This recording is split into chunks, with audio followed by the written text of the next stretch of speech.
de corriente o de voltaje.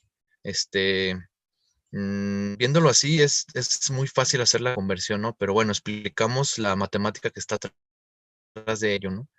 Y estábamos viendo la última sesión, las relaciones fasoriales entre lo que es resistencia, inductancia y capacitancia.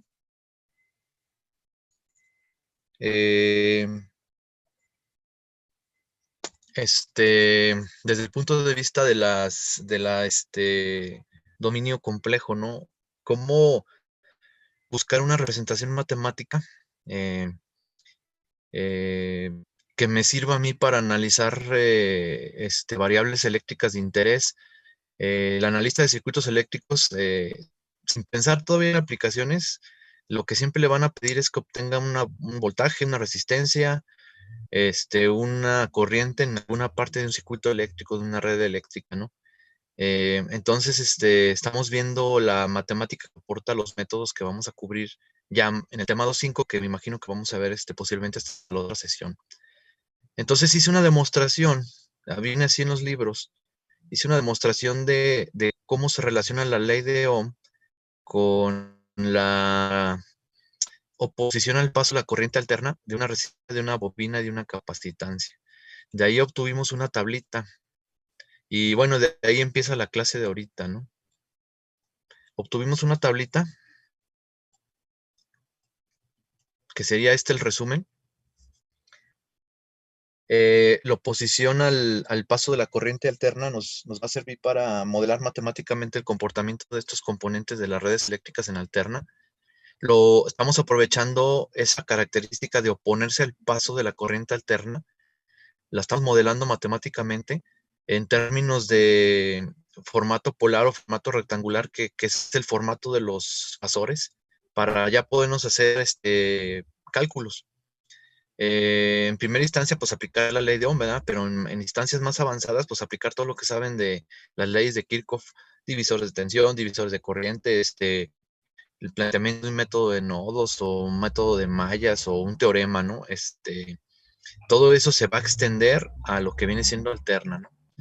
Bueno, en resumen, otra vez, si todo eso tiene un sustento matemático que trabajamos la clase anterior, pero viéndolo como un formulazo, pues yo puedo representar resistencias en alterna como un valor real.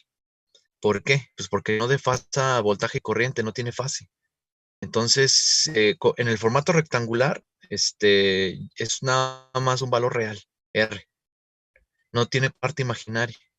En el formato polar, es una magnitud y cero ángulo, ¿verdad?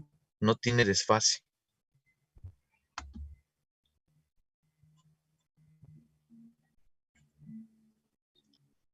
Sería esta ecuación. Ahora, el inverso de la resistencia, se llama admitancia, y el inverso de la impedancia también se llama admitancia. Útil en algunos análisis. Realmente estamos más acostumbrados a trabajar con la parte del medio de esta tabla, ¿no? Normalmente cuando analiza unos circuitos en alterna, se acostumbra uno más a trabajar con esta parte. Bien, en el caso de una inductancia, la podemos modelar matemáticamente como por su reactancia inductiva, o sea, por su oposición al paso de la corriente alterna, que demostramos que era W por L. Pero también demostramos que se adelanta el voltaje a la corriente en estos dispositivos, hablando de alterna, 90 grados. En su formato polar sería magnitud W por L, ángulo de 90 positivo. Y en su formato rectangular, es decir, pasarlo a rectangular, es el que están viendo en la imagen, ¿no? Es JWL. Como son 90 grados, al aplicar la definición de conversión de polar a rectangular, coseno de 90 grados y seno de 90 grados se cancela la parte real y no me queda parte imaginaria positiva, ¿no? Entonces, ese sería por formulazo, ya sin entrar en muchas explicaciones, pero digo, sí lo vimos. Sería la representación matemática de una bobina en alterna.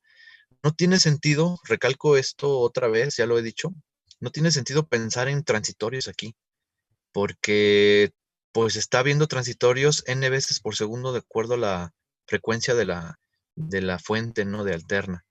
Entonces, más bien aquí vemos como características promedio, aunque esté mal dicho así como lo menciono, no, es eficaz, ¿no? Es características eficaces. ¿Cómo se comporta matemáticamente esto en un régimen estacionario o permanente, si es que lo tiene estos tipos de circuitos, ¿verdad? O sea, ya también habíamos platicado de eso, ¿no? Entonces, esa representación matemática va a ser cómo se comporta a la corriente alterna este componente. Se opone a que pase, o sea, la convertimos como una especie de resistencia de alterna, si lo quieren ver así. Y entonces en ese sentido ya puedo trabajar con ella, con la ley de Ohm y las leyes de Kirchhoff, ¿no? Y otra cuestión aquí importante involucrada, pues es que sepas álgebra de números polares y números complejos.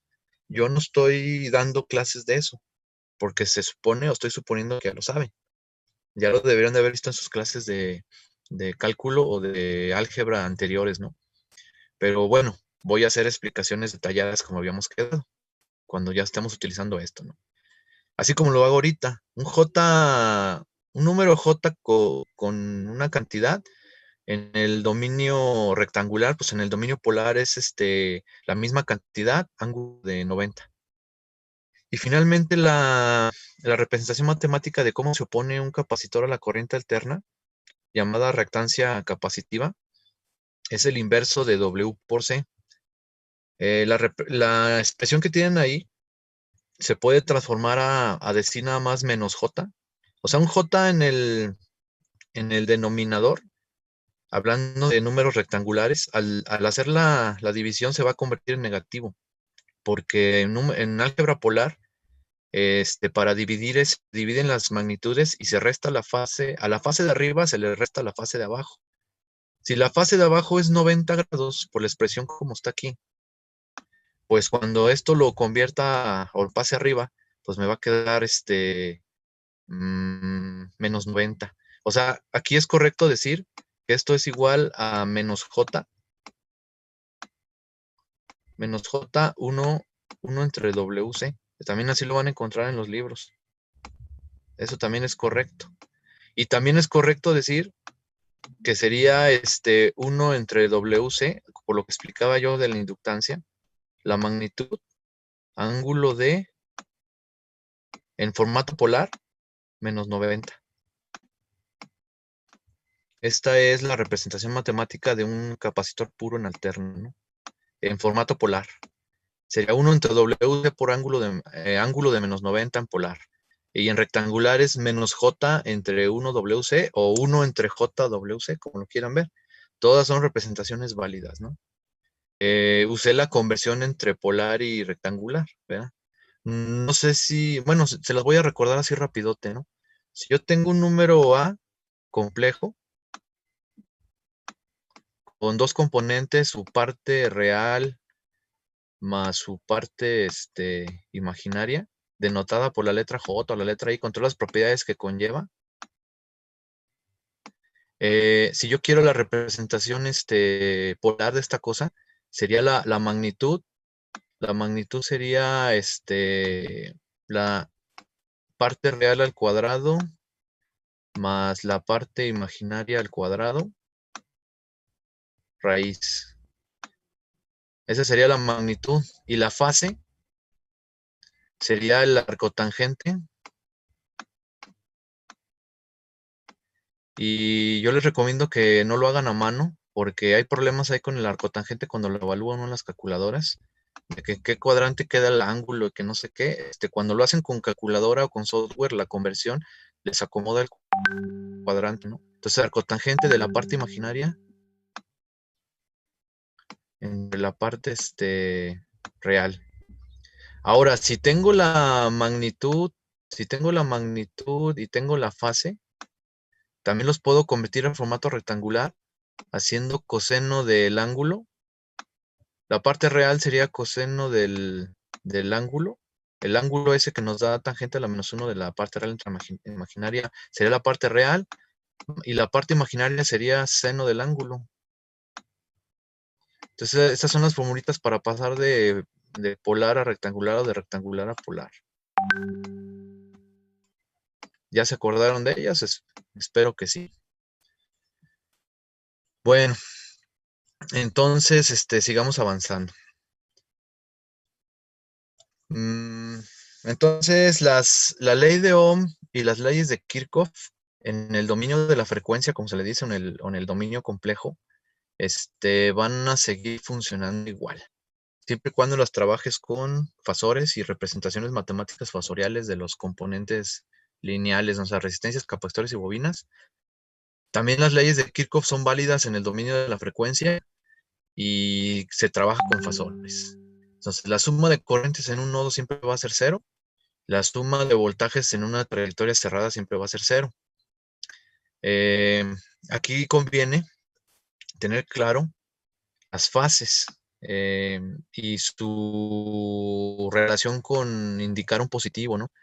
Entonces, nosotros, al igual que cuando hacemos una suma de ley de Kirchhoff en directa, tenemos que tener bien claro las polaridades para hacer la correcta suma, que es un error clásico de que no sabe uno, no tiene un criterio para establecer las polaridades y pues no sabe uno si el término se suma o se resta, es una duda clásica aquí de este tema, que se supone que ya tiene, la mayoría ya lo tiene solventado porque es un tema del semestre pasado, ¿no? Esa extensión a ese asunto también es bien importante en Alterna, ¿no? En Alterna, ¿cómo es el rollo? Bueno, déjenles recuerdo lo de directa, ¿no? Si en directa yo tengo una fuente y no sé, dos resistencias, también se aplica para la suma de corrientes para saber en qué corriente va, en qué sentido va la corriente, ¿no? Pero bueno, primero hablemos de la ley de Kirchhoff en directa, ¿no? Esta es una resistencia 1 y aquí tengo una resistencia 2 y una fuente de voltaje, ¿verdad? Estoy hablando de un análisis de CD. ¿Cómo me queda la suma de voltajes aquí?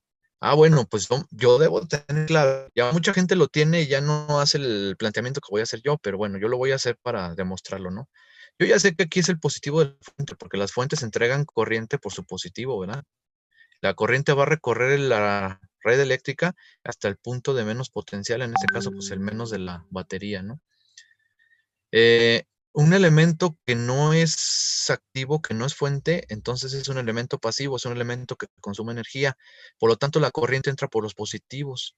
Ah, entonces eso me permite a mí decir, según la ley de la convención de los signos, la ley convencional de la corriente eléctrica, que el positivo de esta resistencia está aquí y que el positivo de esta resistencia está aquí.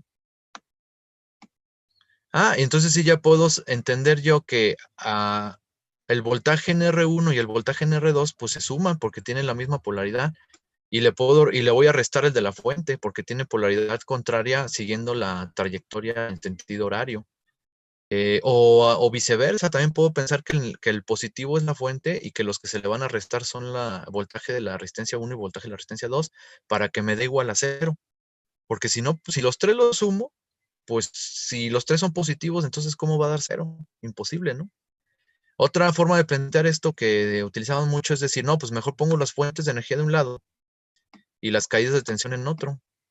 Entonces B es igual a B1, entiéndase como el voltaje en la resistencia 1 más B2 como el voltaje en la resistencia 2. Entonces, si yo manejo algebraicamente esta ecuación, paso los voltajes de la derecha a la izquierda, pues van a pasar con signo negativo. O si paso el voltaje de la derecha a la izquierda, pues va a pasar con voltaje negativo y pues es como multiplicar por -1 la ecuación, ¿no? Entonces, eso es en CD. ¿Cómo sería en CA? Ah, bueno, pues en CA vamos a tener, dejen quito esto. Bueno, lo voy a hacer aquí a un ladito. En CA yo tengo mi fuente de alterna con su correspondiente simbología estándar de los esquemáticos, ¿verdad?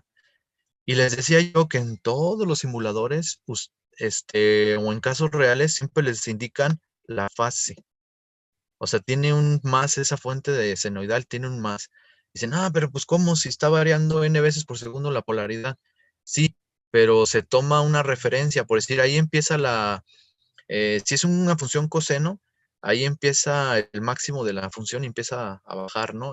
Para que yo identifique mi fase o mi punto cero de referencia para que de ahí haga todos mis demás análisis. Entonces, si aquí va a tener impedancias, ¿verdad? Porque yo no sé si es resistencia, si es capacitor o si es bobina. Después vamos a ver qué pasa con ello. Ya, yo aquí ya hablaría de impedancias, ¿no? De representaciones matemáticas de oposición al paso de la corriente alterna. Tengo aquí dos impedancias. Entonces, ¿cómo haría yo una suma de ley de Kirchhoff aquí en alterna? Ah, pues entonces aquí es mi fase de referencia. Aquí, como es una fuente, la corriente sale de la fuente y recorre la trayectoria, la corriente alterna, ¿verdad? Y por lo tanto, los otros dos elementos que son impedancias, que son elementos que consumen energía, su referencia a cero o su fase sería por donde entra la corriente. O sea, no es más que extender el concepto de directa. Y al tener ya esto, yo ya puedo plantear la suma de voltajes.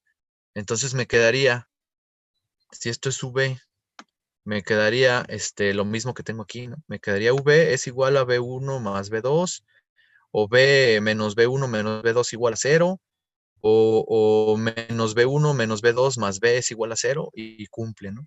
Pues esa es la explicación. Entonces, así es como vamos a tomar nosotros referencias y poner polaridades, porque si no tengo yo esos criterios, pues ¿cómo lo voy a hacer para aplicar, no sé, mallas o nodos? Me voy a perder, ¿no? Si de por sí, me perdería en directa, si no lo hago, pues me alterna mucho más, ¿no? Bueno, dicho esto, nada más me faltó decir que en el caso de alterna son fasores. La V, la V1, la V2, estamos hablando de fasores, en formato rectangular, pues un número complejo que representa el voltaje, o en formato polar, magnitud y fase que representan un voltaje. Hago todos mis cálculos, lo termine, lo regreso al dominio del tiempo, y me va a quedar una señal trigonométrica, ¿no? Una amplitud máxima seno de WT más una fase, ¿no? Y ya se imaginarán que hay que saber sumar, restar, dividir y multiplicar en formato rectangular y en formato polar. Bueno, seguimos avanzando. Un primer ejercicio para empezar a aplicar la teoría que hemos estado viendo sería cómo hubiera sido el análisis del circuito de alterna RL en el dominio ya complejo o de la frecuencia, utilizando representaciones fasoriales y fasores en las fuentes de voltaje o de corriente, ¿no? ¿Cómo hubiera sido eso? Tenemos que concluir que es más fácil, ¿no? Pues veamos, ¿no? Entonces, si agarro el ejercicio pasado de que teníamos un circuito sencillo serie resistencia bobina con una fuente de energía de tipo senoidal. ¿Cuál sería el método, no? ¿Por qué se dice que es más fácil, no? Vamos viéndolo, ¿no? Entonces,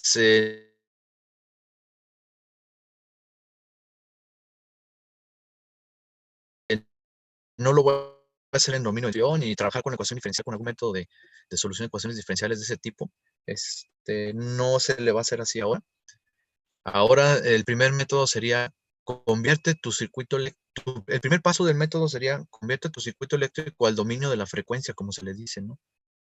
O sea, representa tu fuente de energía por su fasor, representa la resistencia por su correspondiente impedancia y representa la inductancia por su correspondiente inductancia o reactancia inductiva, ¿no? Entonces, si la fuente de energía tiene un formato voltaje máximo coseno de WT de forma simbólica, pues es correcto decir que en el dominio de la frecuencia, les digo, ya aplicando esto con formulas, es rápido, ¿no? La representación del fasor de voltaje sería el valor máximo, ángulo de cero. Ahora, se le pone la E a la J a la cero, en muchos libros de texto se lo ponen para indicar que es una representación compleja y viene de la identidad de Euler y eso, pero en algunos libros ya de una forma más compacta, dado que ya sabes de dónde vienen las cosas, nomás se pone el valor máximo. O sea, la señal era de 2 coseno de 377t, Nada más se le va a poner aquí el 2, o sea, 2 volts, pero como fasor, ángulo de 0, porque no tiene fase este voltaje, ¿no? También se entendería como que la fase de este señal es mi referencia para para medir cualquier otra fase. O sea, este sería el 0 en el dominio, en el eje X del tiempo, y a partir de aquí mediría señales atrás o adelante para ver adelantos o atrasos, pero este sería mi 0. Cosa que espero me entiendan, y si no, pues pregúntenme, porque son cosas así medias que de repente no entiende uno. Hice una explicación en la simulación de estas cosas porque ningún osciloscopio ni ningún simulador les va a dar el 0. El 0 lo tienen que establecer ustedes, ¿no? Entonces, ¿yo qué haría? Yo creé en simulación, ¿verdad? Ya que no lo podemos hacer en el laboratorio, ¿no? Yo le pongo mi señal senoidal a mi circuito y para mí ese es mi 0. Busco un punto de la gráfica que me convenga a mí ventajosamente y para mí ese es mi 0. Y a partir de ahí mido otras señales que esté yo comparando, ¿no? Como yo lo hice en una simulación pasada, ¿no? Por cierto, este circuito, pues lo van a simular ya como una práctica de laboratorio, para que comprueben todo lo que estoy diciendo. Bueno, entonces ya tengo el fasor de la fuente de voltaje. Aquí está. Como polar sería valor máximo ángulo de 0. Y como rectangular sería nada más BM, o sea, un valor real. Esto sería como rectangular. Ah, chis, ¿por qué? Pues porque coseno de 0 es 0 y, perdón, coseno de 0 es 1, entonces me queda BM. Y seno de 0, que será la parte imaginaria, es 0 y se elimina la parte imaginaria, entonces no tengo parte imaginaria en un número, sí, en un número polar que no tiene fase, porque su fase es 0, no tiene parte imaginaria. Así como también ya les expliqué hace un momento que cuando la fase es 90 o menos 90, no tiene parte real. Gráficamente también lo han ver, visto así, que si tengo una proyección hacia el eje X y hacia el eje Y, que es el imaginario en los números complejos, en el plano complejo, pues como no tiene ángulo este vector, si lo quieren ver así, no tiene proyección al eje X, al eje Y, perdón, no tiene parte imaginaria. Ahora, si está a 90 grados del eje X, porque las fases se miden en sentido horario, en sentido antihorario de a partir del eje X en el plano complejo, no tiene parte real. Bueno, espero se estén acordando en todo eso, ¿no? ¿Qué sigue? Debo de convertir al formato complejo la resistencia. Dijimos que era R ángulo de 0. Si lo veo como en su formato polar es R ángulo de 0. O si lo veo en su formato rectangular, pues es simplemente R, ¿no? Como estaba en principio, ¿no? Ahí en la diapositiva.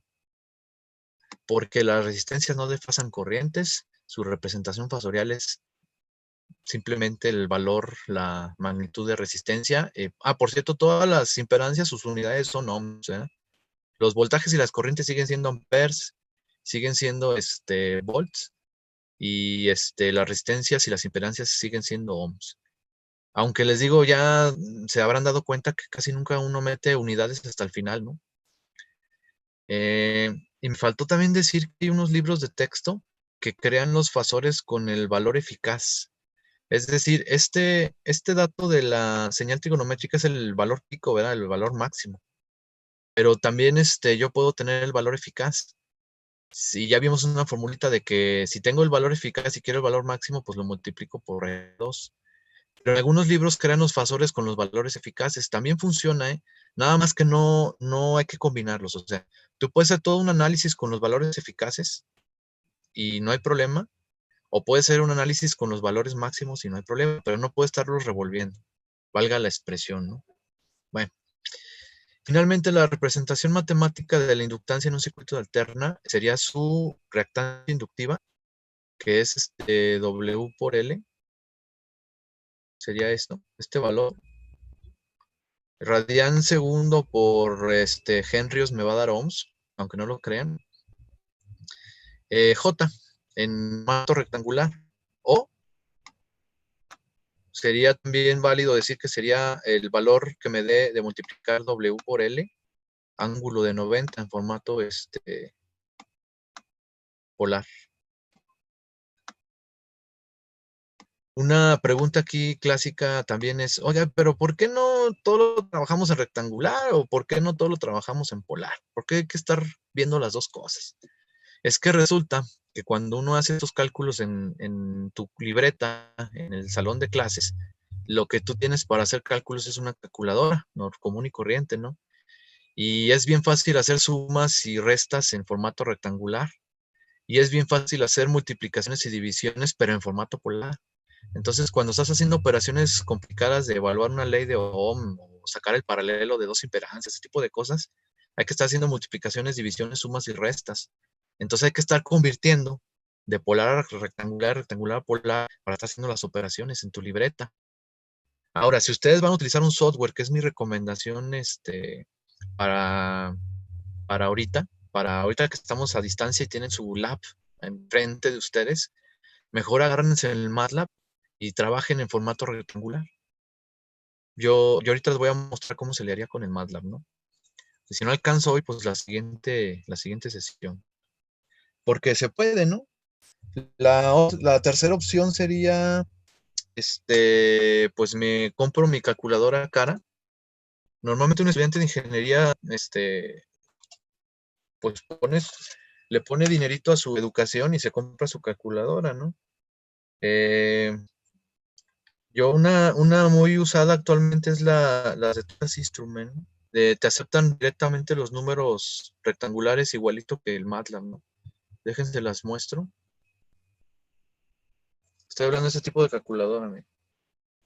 Estos aceptan directamente los números imaginarios complejos aquí y te da te da el resultado como tú quieras, en polar o en rectangular. Nada más que estas calculadoras pues cuestan unos $200. Entonces es el único problema, ¿no? Pero pues más se gastan en otras cosas los estudiantes de la UPIS. Bueno, eso ya es una crítica, ¿no?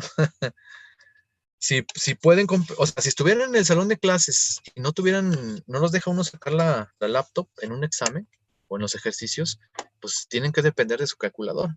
No hay más, ¿no?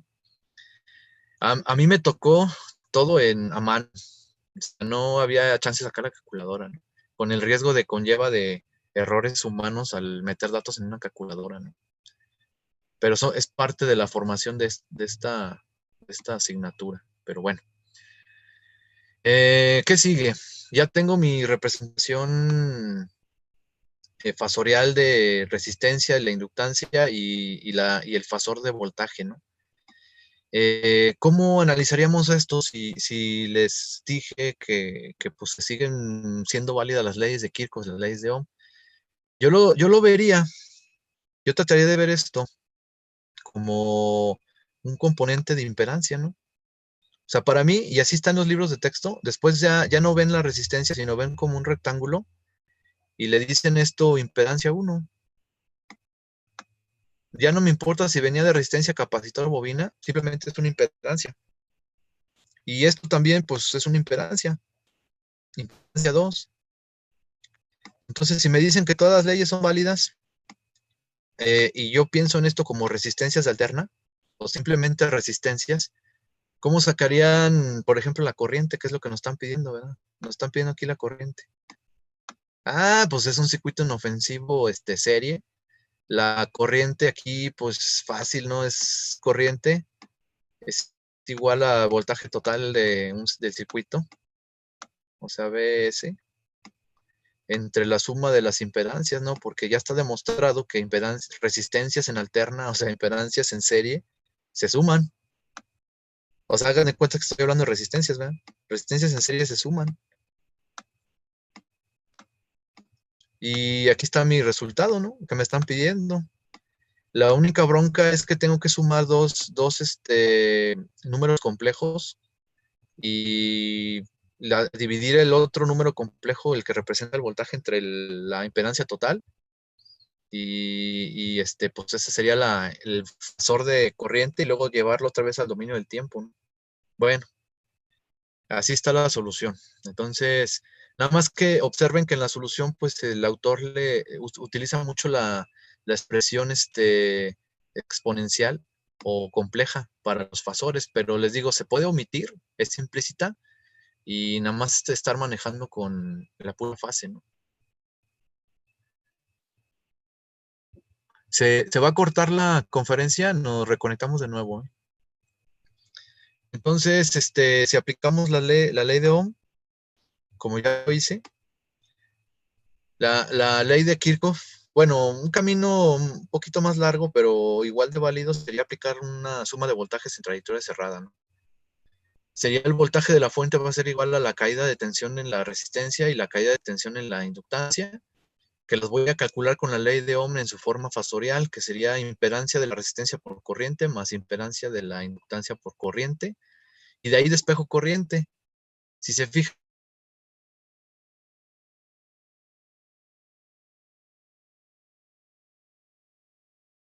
Rentería, Rentería Carmona, Rodríguez Martínez, Romo, Romo Alcalá. Ok, sigámosle. Profe, Mande. acaba de tomar lista. Es que justo me fijé que todavía no le daban unir el audio, así que en cuanto le di unir, estaba escuchando nombres. Mira, lo que pasa es que tomé lista al principio. Pues en tu caso ya te tenía notado porque te conectaste hace rato. Y Ah, ahorita aproveché la pausa para verificar las inasistencias que tengo aquí. Porque o llegan tarde y ya no me da tiempo de anotarlos en la lista o de plano ya no vienen. Entonces estuve mencionando algunos nombres de los que no les tengo la asistencia. Entonces, si no te mencioné es porque ya te tenía la asistencia. ok, gracias, profe. Anda. A ver, creo que alguien. Ok. Alguien me mandó por el chat.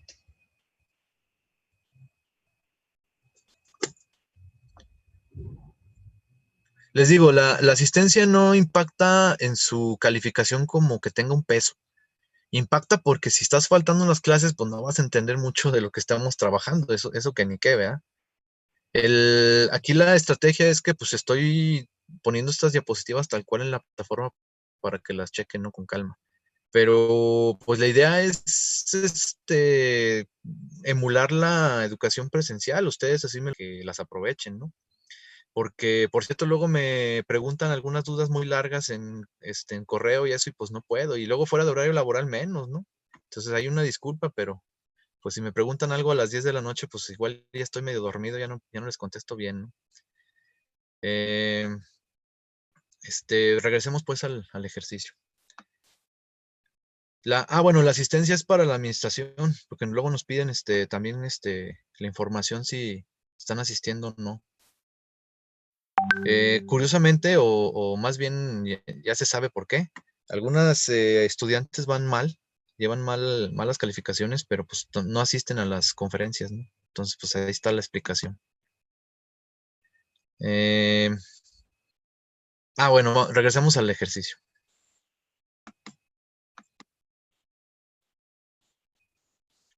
Entonces, el primer paso es convertirlo al dominio de la frecuencia, representar todo como impedancias y fasores de voltaje.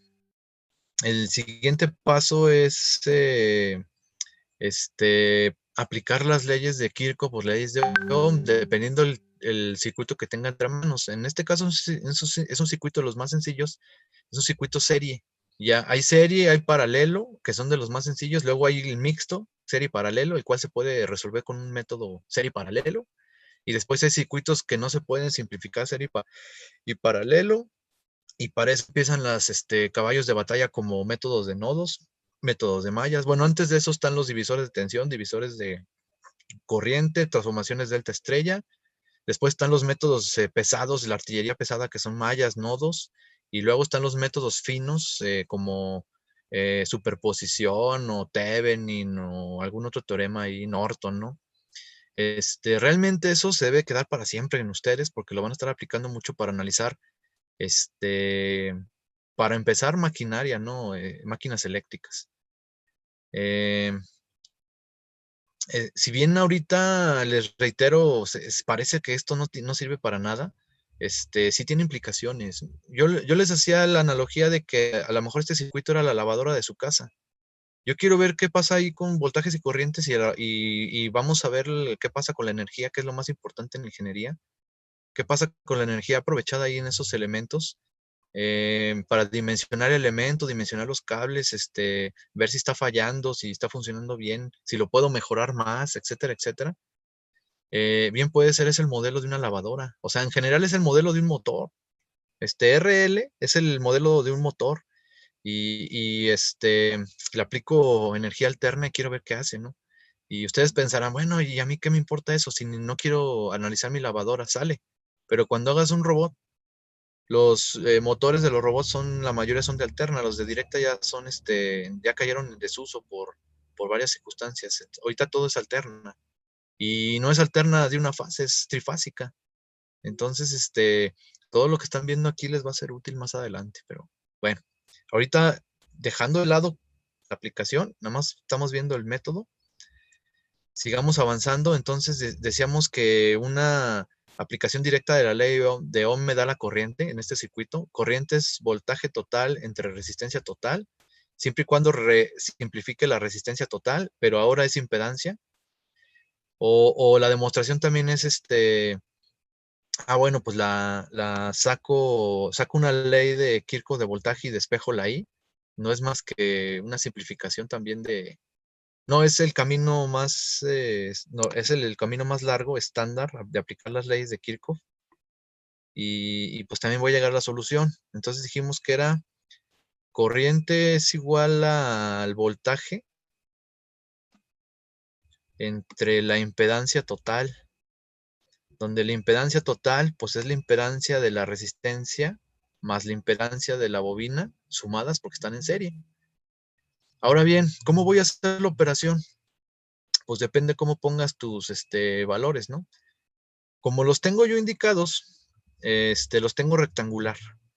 Entonces, el voltaje lo tengo representado por su forma rectangular, es decir, nomás un valor real. Y lo de abajo lo tengo rectangular. ¿Cómo se dividen dos números en rectangular? No hay una manera fácil de hacerlo. Lo que normalmente se hace, y no puedo usar la calculadora porque lo tengo simbólico, ¿no? A menos que sepan usar eh, el simbólico del MATLAB, pero lo tengo que trabajar algebraicamente, ¿no? ¿Cómo lo trabajaré yo algebraicamente? Bueno, la forma de dividir más fácil es en formato polar. Entonces, yo tengo, y aquí es lo que les decía yo, la necesidad de estar transformando entre rectangular y polar, ¿no? Dividir en polar es bien sencillo. Entonces, primero que nada, lo de arriba lo cambio a polar. Lo de arriba en polar sería magnitud fase cero, porque como es un dato real, pues no tiene ángulo. Entonces, en polar el voltaje sería Vm, ángulo de cero. Y en polar, la impedancia total que nos quedó acá abajo, aplico la formulita que les mostré hace un rato, ¿no? Que decía, si yo quiero algo en polar y lo tengo rectangular, voy a elevar al cuadrado la parte real, voy a elevar al cuadrado la parte imaginaria y le saco raíz. Para mí esa sería la magnitud. Está indicado aquí nada más como magnitud. O sea, la magnitud de esta impedancia, la magnitud de esta impedancia es indicado de manera simbólica, pero bueno, la magnitud nosotros sabemos que sería R al cuadrado más WL al cuadrado. La parte imaginaria al cuadrado. El cuadrado es en los dos, en la W y en la L. ¿Y la J? No, pues la J no está en la fórmula. Entonces es el número que tenga la parte imaginaria, el número que tenga la parte real al cuadrado, la suma, raíz, eso sería la magnitud. Y la fase, les dije que era el tangente, en este caso a la fase la llaman beta. La fase sería el arcotangente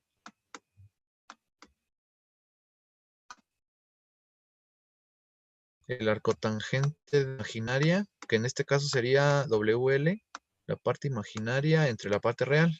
En este caso la parte real es R. Eso sería fase. Aquí nomás lo pusieron como beta, ¿no? Y están usando la nomenclatura de número, de formato complejo. Igual y le quitan esta exponencial, esta J, y nomás indican que es fase beta, ¿no? Fase beta.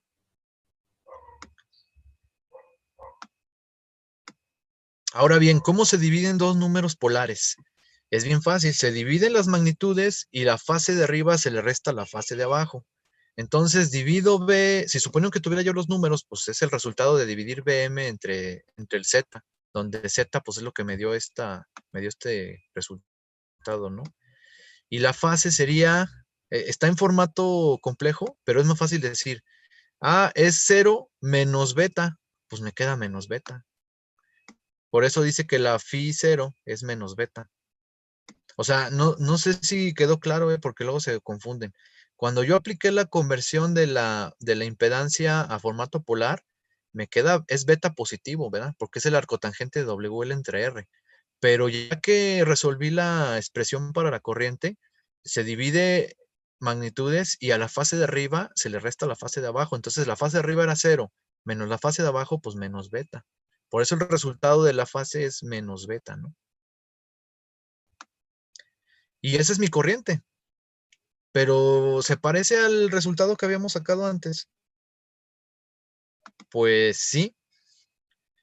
Eh, en el dominio del tiempo, o sea, yo lo tengo el resultado en el dominio de la frecuencia, ¿no? Si lo quiero en el dominio del tiempo, pues lo tengo que regresar al formato trigonométrico. ¿Cuál sería el formato trigonométrico de este BM entre Z, fase menos beta? Pues sería BM entre Z, coseno de WT, más, o en este caso menos, beta, ¿verdad? Sería su formato trigonométrico. Ese lo tengo aquí, ¿no? Entonces, aquí está el camino largo, ¿no? Dice que la parte real del vector, del fasor que representa la corriente, tomando en cuenta también la información implícita que era la frecuencia, es, es la multiplicación de estos dos exponenciales. Digo, todo esto no hace falta que lo hagan, ¿eh? Por formulazo yo di el brinco desde aquí hasta acá. Es más rápido, ¿no? Pero bueno, esta es la formalidad matemática, ¿no? Si los tengo multiplicados, pues es la suma y el formato trigonométrico, pues es la amplitud de la corriente, que sería Bm entre la magnitud de la impedancia, coseno de Wt más phi, donde dijimos que phi 0 es igual a, pues menos beta, o sea, realmente aquí es menos beta, ¿no? ¿Y qué representa esto para ustedes? Pues a mí me dice que es una señal, que si aquí está mi cero, si aquí es mi cero en el tiempo, y como es un coseno, pues empieza acá arriba y hace esto, ¿no?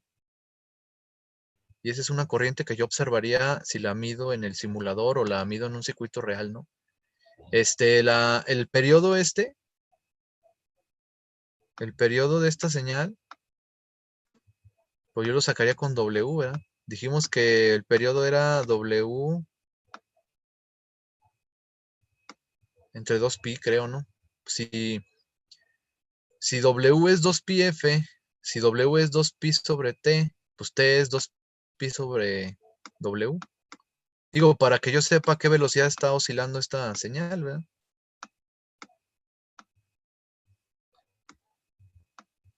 Cuya amplitud pico, la distancia de aquí para acá sería Bm entre Z, ¿verdad?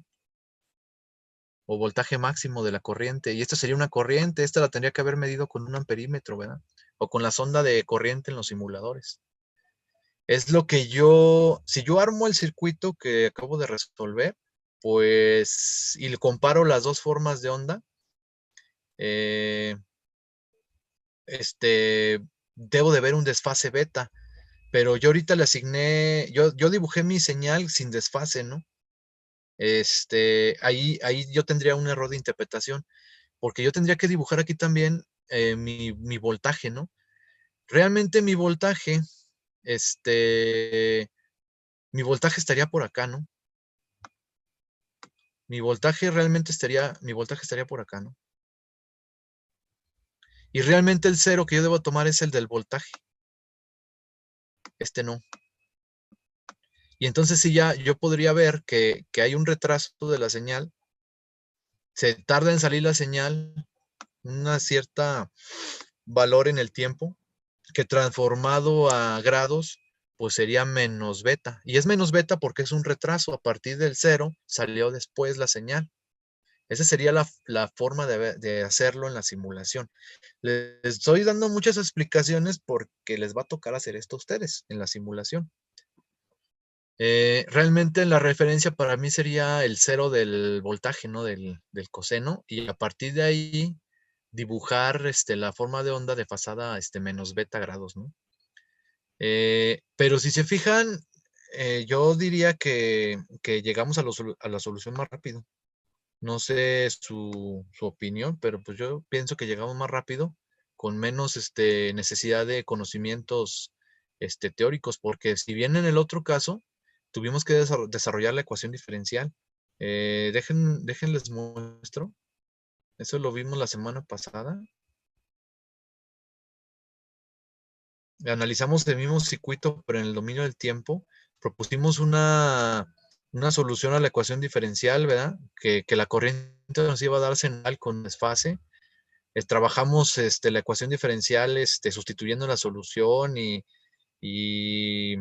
encontrando dos constantes que me daban la solución y sustituyendo las constantes en la solución que proponíamos y poniéndola otra vez en el dominio del tiempo, pues llegamos a que la fase era menos negativa y era la relación entre la constante B y la constante simplificando la constante B y la constante A o hacer la división, me queda WR entre R, y exactamente lo que acabamos de sacar nosotros ahorita.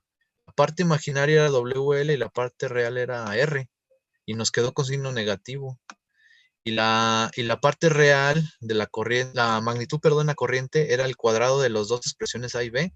Al elevar y sumar y sacarle raíz, me queda esto, y que efectivamente igual a BM entre la magnitud de la impedancia, ¿no? Entonces, este camino a mí se me hace mucho más largo y necesitas mucho más conocimientos. Y aparte es imposible aplicarlo en circuitos complicados. En cambio, el método de análisis en estado estacionario, en estado senoidal, que acabamos de ver ahorita, pasar al dominio complejo, representar todo como cantidades complejas y operar con ellas, con las leyes de Ohm, las leyes de Kirchhoff, pues te va a dar resultados más rápido, ¿no? Y hasta el final regresas al dominio del tiempo. Se fijan, los resultados coinciden, ¿no? Entonces es más sencillo. Ahora, si no tienes clara la teoría de cómo poner en formato complejo tus componentes, tienes confusiones con desfase o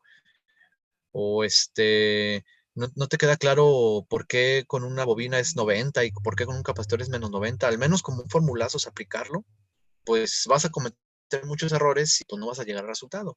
Y los mismos errores serían también en directa, ¿no? O sea, si no tienes claro, por ejemplo, estoy exagerando, ¿no? Que no sepas distinguir serie y paralelo, pues en la torre, ¿no? Pues aquí tampoco, ¿no? Entonces ahí poco a poco hay que ir detectando nuestras áreas de oportunidad que nos hace falta ir mejorando para bajar esto, ¿no? Entonces, si se fijaron en el temario, después de ver las relaciones fasoriales, incluso hicimos un pequeño ejemplito de aplicación.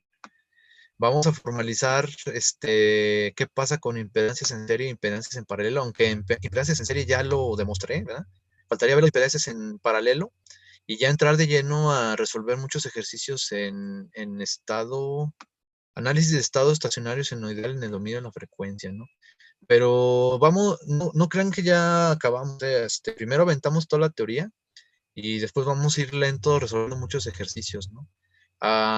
Unos aquí en clases por su servidor y otros ustedes, ¿no? Y le hemos estado mezclando explicaciones también prácticas, ¿no? Se fijan que todo esto fue explicación teórica, ¿no?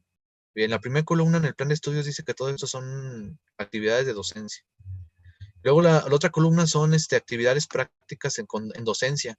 Esta media hora es la que ocupé para explicarles cómo se pone en el simulador las señales senoidales y cómo se ve con el osciloscopio.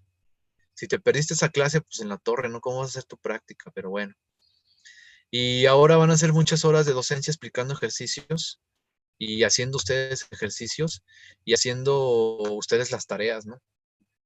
Y estas dos son de la práctica que van a ser ya solos, que yo la propongo para el jueves, la práctica 3, que básicamente sería armar el circuito que estuvimos haciendo ahorita, comprobarlo, ¿no? Y preguntas teóricas de esto, ¿no?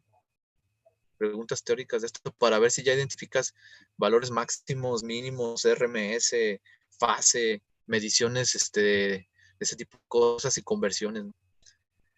En los libros de texto le meten ejercicios de números complejos, precisamente para que estén practicando también esa parte, ¿no? Bueno, entonces rápidamente, déjame ver cuánto tiempo tenemos. Sí, todavía tenemos otros minutillos. Nos podemos aventar la teoría rápidamente y otro ejercicio más.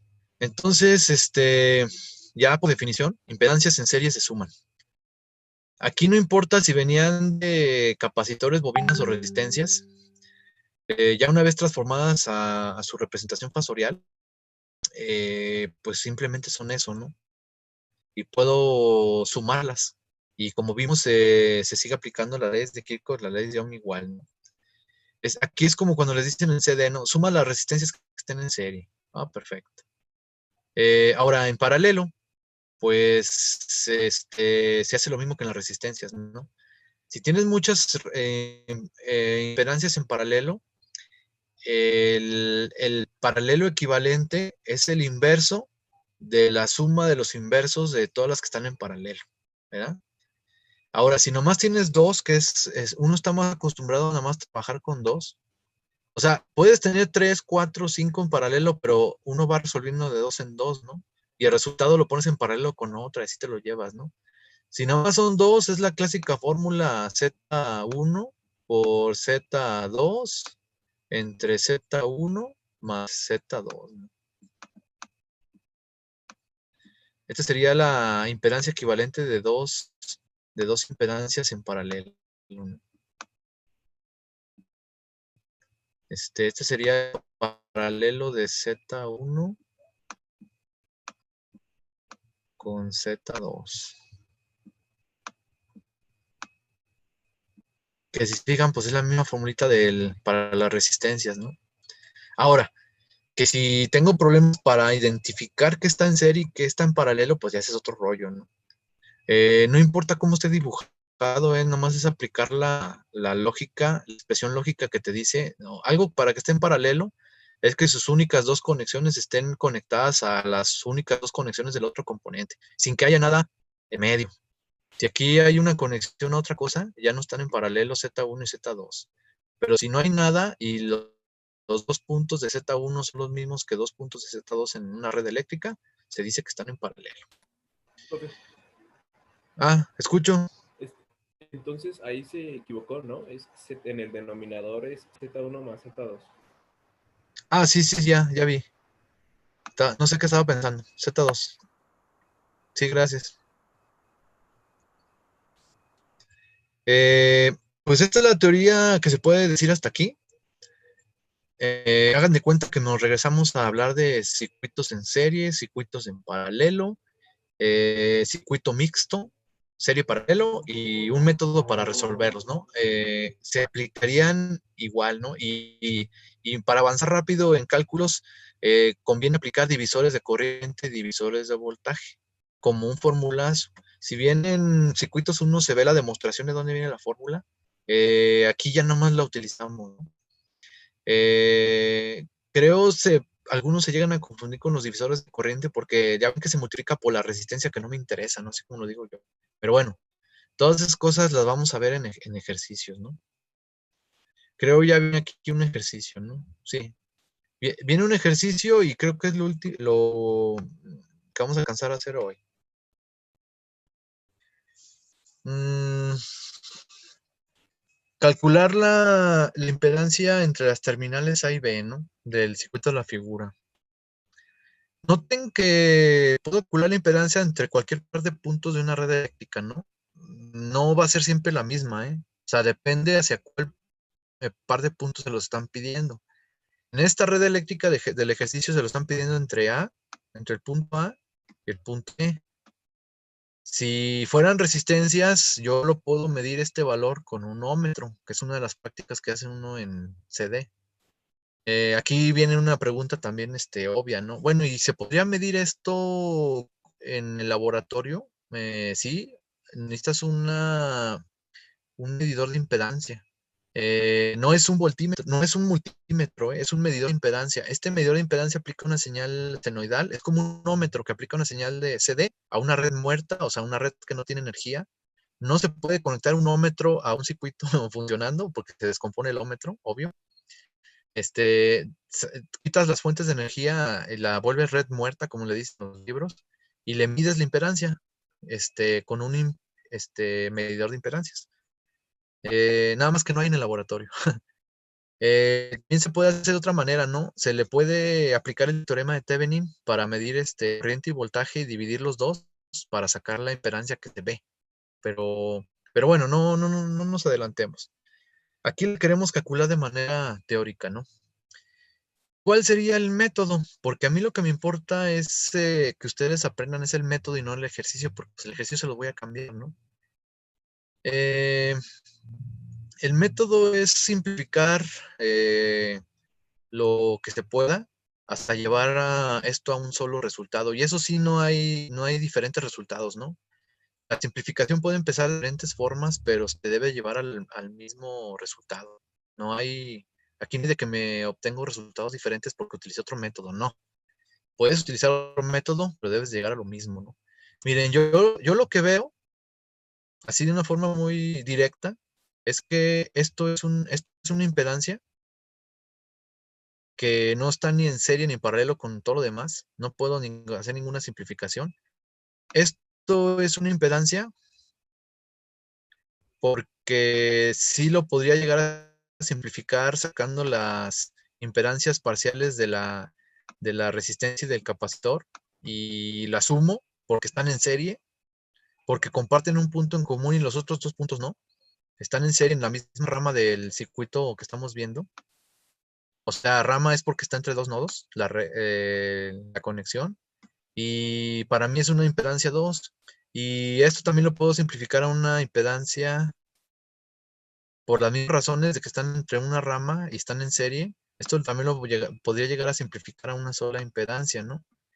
Y ya que lo haga, me doy cuenta que la impedancia 2 está en paralelo con la impedancia 3, ¿verdad? Y ya que lo simplifique a una impedancia equivalente, me va a quedar en serie con la impedancia Z1. Entonces diría, si se fijan en alterna, eh, conviene resolverlo como de manera algebraica o plantear mi estrategia.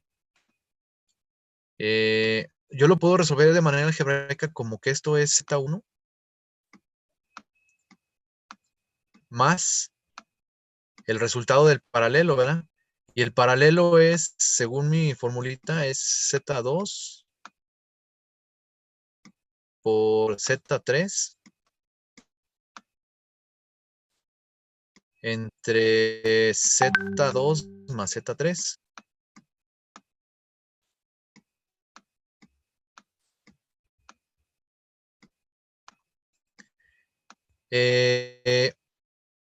Yo lo que haría enseguida sería definir las impedancias como formato rectangular, meterlas al MATLAB como variables, más bien como constantes, y después programar la formulita que están viendo y de un solo teclazo me daría el resultado. Esa sería una forma de hacerlo.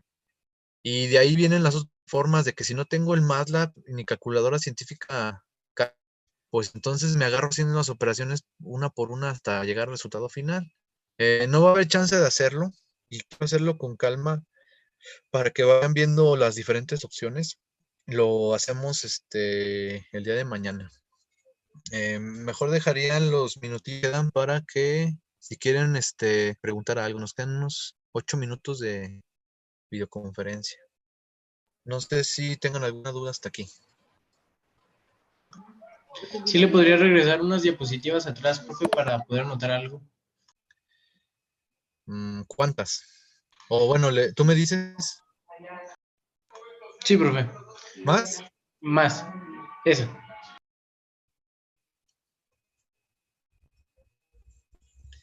Mientras su compañero nota, ¿tendrán alguna otra duda? Yo tengo una duda, Sí, pero es profe. un poco extra, profe. Era la que seguía, profe. Escucho a la persona de la duda.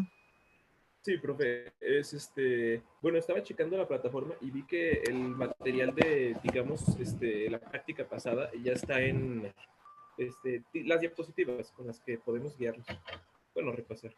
Ya están en la plataforma. ¿Estas, profe, también las va a subir a la plataforma? Sí, las voy subiendo hasta que las vemos, pero también las llego a quitar. En la unidad 1 la quité después del examen, las quité porque pues se supone que no las ocupaban. Pero algunos me estuvieron pidiendo volverlas a poner para hacer la práctica, la que se entrega a más tardar hoy.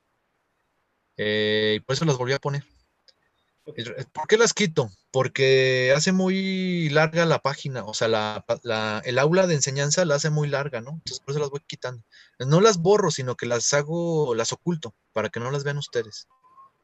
Pero si ustedes quieren que se vea siempre todo el tiempo o que se llene de temas, porque todo esto se va a ir incrementando conforme sigamos viendo cosas, pues ahí las dejo, ¿no? Pero está fácil, o sea, yo pensaría que las descargan ustedes y las tienen como notas, ¿no? Como apuntes. Ya para siempre, o sea, son sus apuntes de la asignatura. sí, sí, sí. Bueno, a mí se me hace bien que ahí estén, no sé si mis compañeros opinan diferente, pero, pero bueno, también puedo descargarlas en su momento. Ahí están las dos opciones. Si quieren las dejo. Nada más que sí se va muy atiborrada de cosas las unidades, pero pues no hay problema, ahí que se queden. Ah, si fuera No, votación, profe, no yo sé si descargo las quieran que se me otra. hagan cómodo. Ok, no sé si tengan otra duda. Ah, por cierto, no son más que resúmenes de los libros, ¿eh? Las diapositivas no es más que un resumen del libro de Sadiku. Si tú te metes a ver el libro de Sadiku, vas a ver que es exactamente lo mismo que yo tengo. O sea, hay tan buenas notas de todo esto que pues no tiene mucho sentido andarlas haciendo, ¿no? O sea, es lo mismo que dicen los libros de texto. Ok. Profe, disculpe, en la práctica usamos una fuente cuadrada para que se pudiera graficar, para que en la gráfica se viera como que el transitorio, ¿verdad? Pero para el reporte solo ocupamos la fórmula de carga del capacitor, pues no la descarga, ¿verdad? O sea, tú vas a demostrar alguna de las dos intervalos, ¿no? No tiene caso que demuestres los dos, pero son diferentes.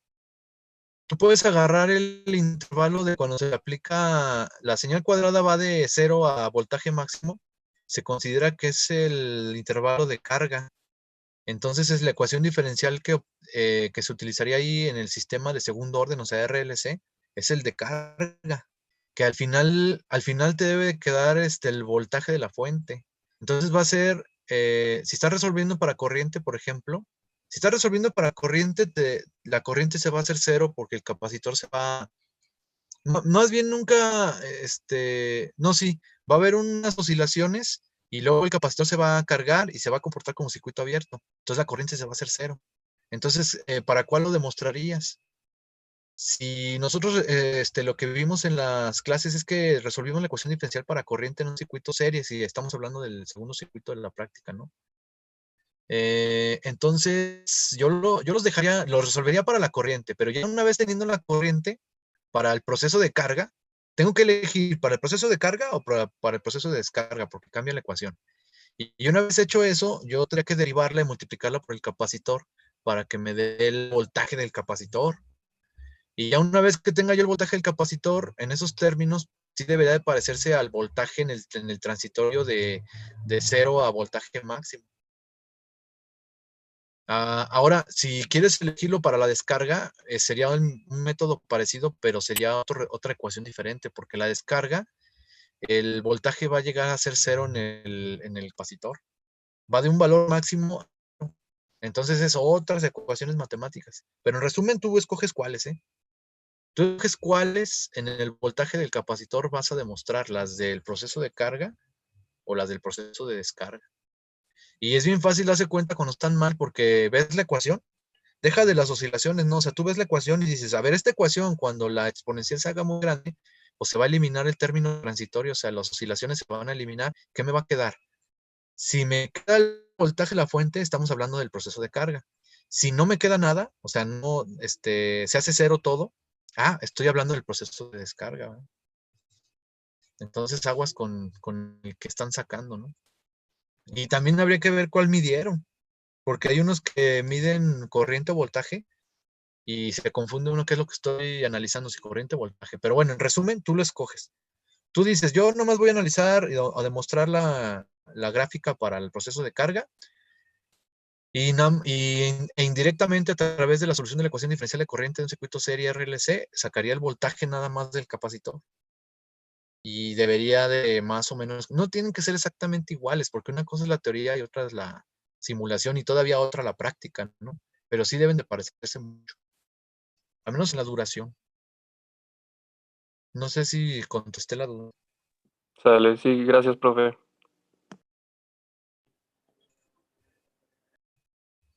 ¿Alguna otra duda, compañeros? Sí, profe. También de la práctica.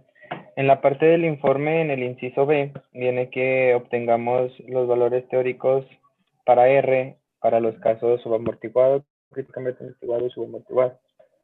Ahí nada más tenemos que poner los valores de R sin necesidad de obtener toda la función en cada caso, ¿o sí?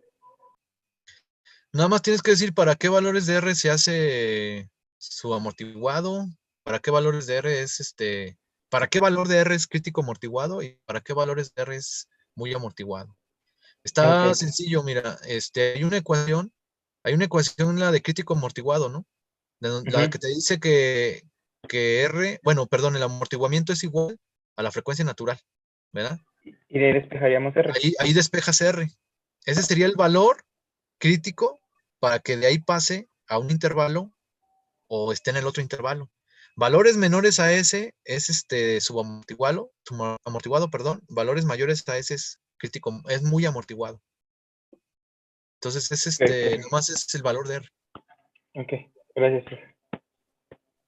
Sí se dieron cuenta en la simulación que para la resistencia de 470 ohms es oscilatorio, y para valores de 1 kilo, creo, y de 1000 y de 10,000 ohms es muy amortiguado. Entonces el valor de